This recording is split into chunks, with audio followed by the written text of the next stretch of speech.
Right, what's next? Sorry, you got it. Ah! Things that go bump in the dark. It turns light down, we have a fight. No. In 1850, two brothers arrived in London and caused much debate among the elite of society. And by elite of society, I mean snobby bastards. Ira and William Davenport performed an act known as a spiritualist seance. Now, spiritualism was a very popular pastime, if you will, of the time. Everybody and their dog was trying to contact dead relatives to find out about the other side and where are my keys. One of the more vocal proponents of spiritualism was the author Sir Arthur Conan Doyle, who was a great friend of the escapologist Houdini. We talked about him earlier. Ironically, given that Conan Doyle's most famous creation was the supremely logical Sherlock Holmes, Conan Doyle adamantly believed that Houdini effected his escapes by dematerializing and floating through the keyhole of the prison doors. Gullible spiritualists were easy prey for unscrupulous mediums. Mediums. Who would use a variety of sleight of hand techniques to affect the phenomenon of physical manifestations.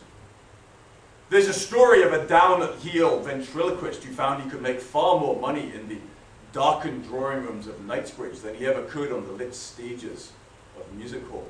His sales pitch has gone down in history of my profession. It went quite simply, "Madam, for £10 your dead husband will talk to you.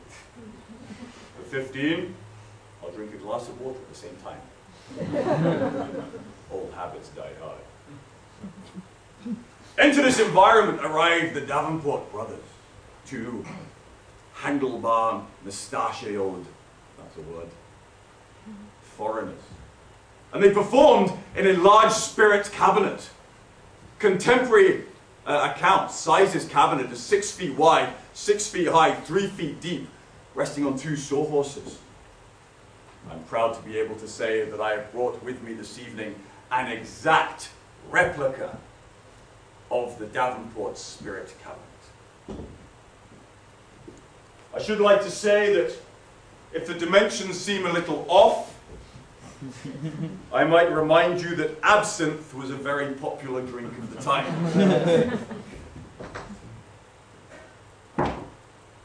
My spirit cabinet.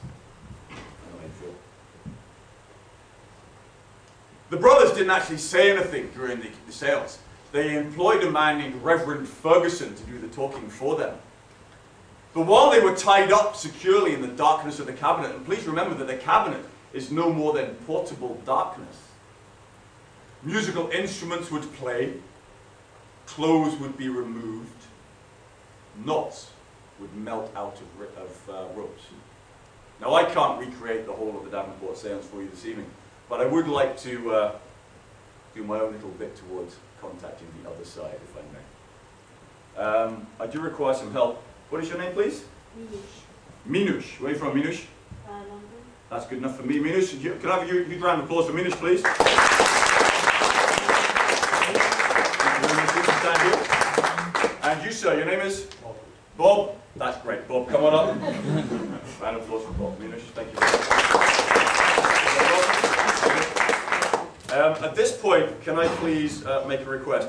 Does anybody object if I take my tie off? Because I don't, you dare do that, sucking through the teeth thing. I always get one person who's not in the oven. I'm sorry, I've got to melt. If nothing else, it proves I can actually tie all of these things. Excuse me. Minush, this is the Cherrywood box of death. Don't let the name put you off. What I would like you to do, Minush, is to reach your hand into the darkness of the Cherrywood box of death, take out whatever you find inside. But first, I want you to know that I am not above a cheap gag. Okay, reach in, take out what you find inside, Minush. We have a blood-stained white rope. That's for you, Bob. a bloodstained but less obviously so red rope. That's for you, Minush. And we also have a couple of handkerchiefs. How about that? While you're examining the ropes and hang them around your neck, because you're going to need your hands in a second, I will give everybody a guided tour of the cherrywood box of death. It's 7 inches cubed. It's made of cherrywood. It's got fairly vulgar fake antique fittings on the front. There is a door to the front of the cherrywood box of death, which allows us to see in, Bob. I can guarantee, Minush, you would not be allowed this close at a Copperfield gig. There is a small door at the top with 2 notches. We'll find out what they're for in a second. There are holes in the side of the cherrywood box of death, Minush, so that we can get in. They are covered with curtains so you cannot see in. The curtains are made of spandex, Bob, because bottom line, I miss the 80s.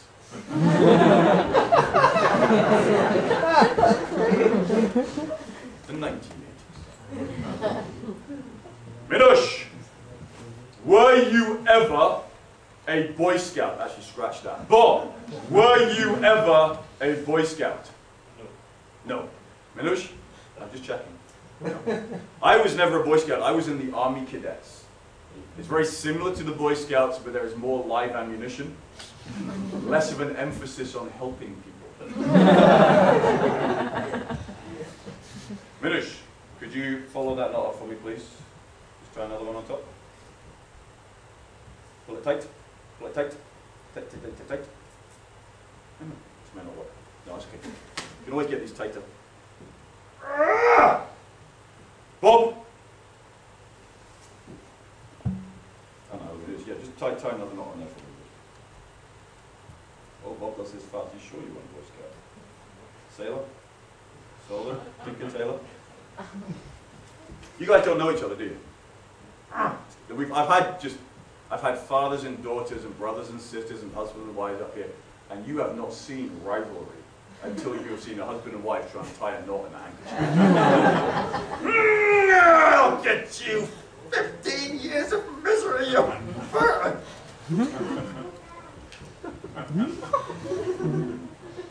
I'm sorry. There we go. It was a joke, honey. Don't worry about it. Stop making fun of my dad. He's bigger than you. Bob, I take the handkerchiefs and I place them into the box. I close the door. In the darkness of the cabinet, Minush, the demons and spirits do their nefarious... Can't take myself seriously with stuff like this. 1, 2, 3. And the knots melt apart.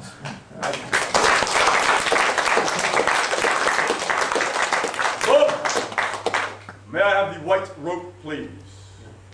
Thank you very much. I'm just going to check this works. Yep. So real rope's a trick neck. Minush, can I have the red rope, please? Thank you very much indeed. You happy with the rope?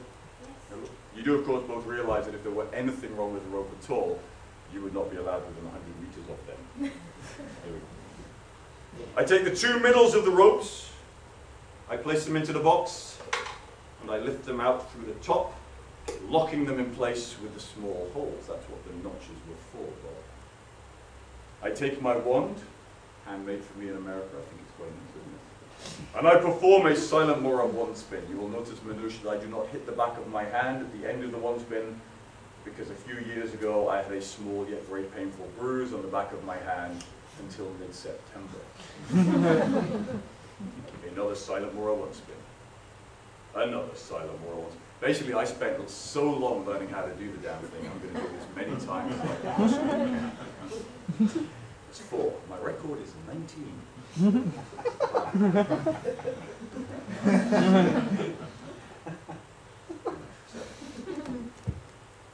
And you'll notice that the ropes have linked together, solid through solid. They don't care.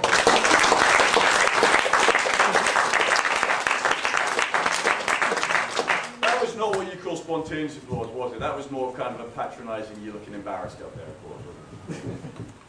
I'll try again. I take the white rope, I place it up through the hole. I take the red rope, I place it up through the hole. We open the door so that everybody can see inside the cherry wood box of death. Okay, Manish? Bob, take the wand. Don't hit me. Don't hit Minush. If anybody gets hurt in the show, I spend the whole week filling in forms. What I would like you to do, Bob, is to slide the wand through the loops there. If you can do that now for me, please.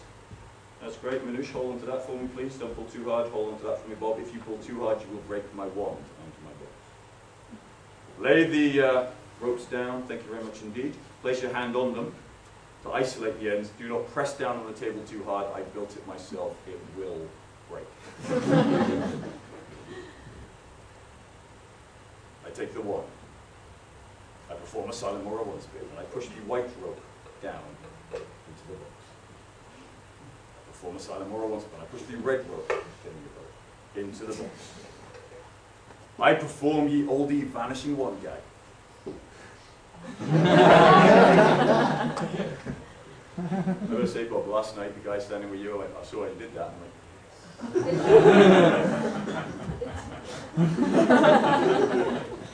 Please pick up the ends of your ropes. In a second, I'm going to count to 3 and ask you to pull your ropes out of the box. That is, Minush, 1, 2, 3, pull. That is not, Bob, 1, 2, pull. That is not, Minush, 1 pull. That is not, Bob, I don't speak English, pull.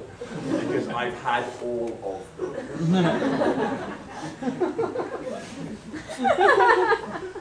I have to say, Minush, I really think he's going to pull like a banshee. So. But please don't pull too hard, because yesterday, well, I'll tell you what happened yesterday, but I feared for my life. Are you ready? 1, 2, 3, pull! And the ropes have linked together once again. Solid.